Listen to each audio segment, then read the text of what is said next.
G'day, I'm Kevin Young. I'm Australia's most successful property investor, but I started out poor, and I'm constantly being asked, how do you do it? How do you get there? You ask me, I'll give you the solutions. Between us, we'll make you wealthy.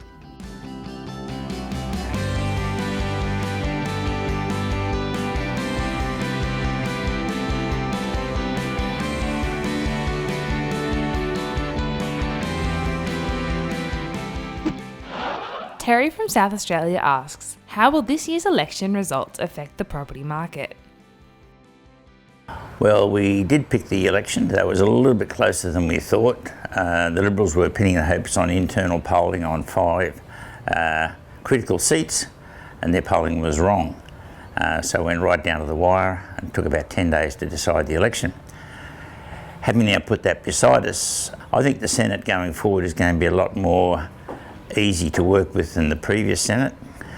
How's that going to affect the economy? I think it's all good stuff for the economy. And we've had about 8 years of unstable government, so we've done really well as a country, given all that instability of will this pass, won't it pass, projected policies being knocked over in the Senate, stop, start, stop, start.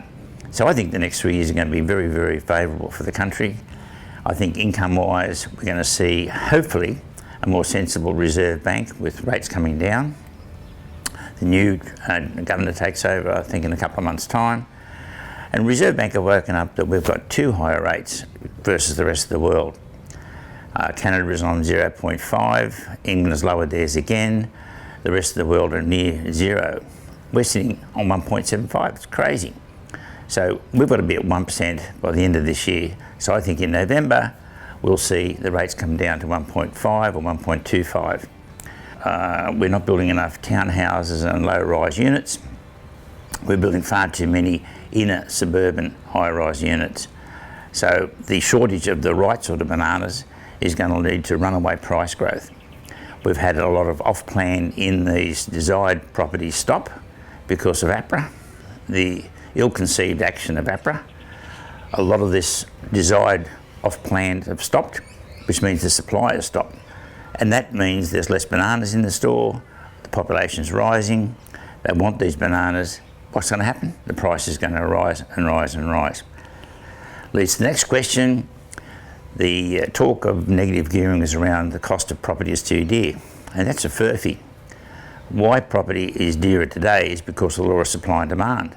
We're still fighting over the same amount of land that we had 200 years ago, and people want to be near the city centres. They'll always pay a premium to be near the city centres. What's also forcing up the price of property is government greed. 40% of the cost of a new property is in local, state or federal taxes. Now the federal government at the moment is borrowing at a record low 1.85% fixed for 12 years. So what budget crisis, what deficit crisis? They should be borrowing more at this rate. Where does this leave us? I think we're in for a good 3 years coming up now. And I think those in property are going to get a great return. Not only looking at, say, a 5-10% return on capital growth, you add another 5% in your rent return, you're looking at 10%. What do you get in the share market in the last 10 years? No growth in the share market over the last 10 years. Put your money into the bank, what are the bank giving you? Less than 1%. So I think property's the way to go. So all the uncertainty now is behind us. I'm looking forward to a really good, calm next 3 years of good, steady growth, with the governments now focusing on you and me and seeing we benefit. Instead, we've had over the last 15 years, the government's focusing on the resource sector, which was always a mining mirage. That never made us wealthy. It was the 4% who were employed in the mines got wealthy. Now, the focus is back. How can we stimulate the economy? How can we look after you and me? So I'm really happy about the way things are going at the moment, and let the good times roll. And I love property.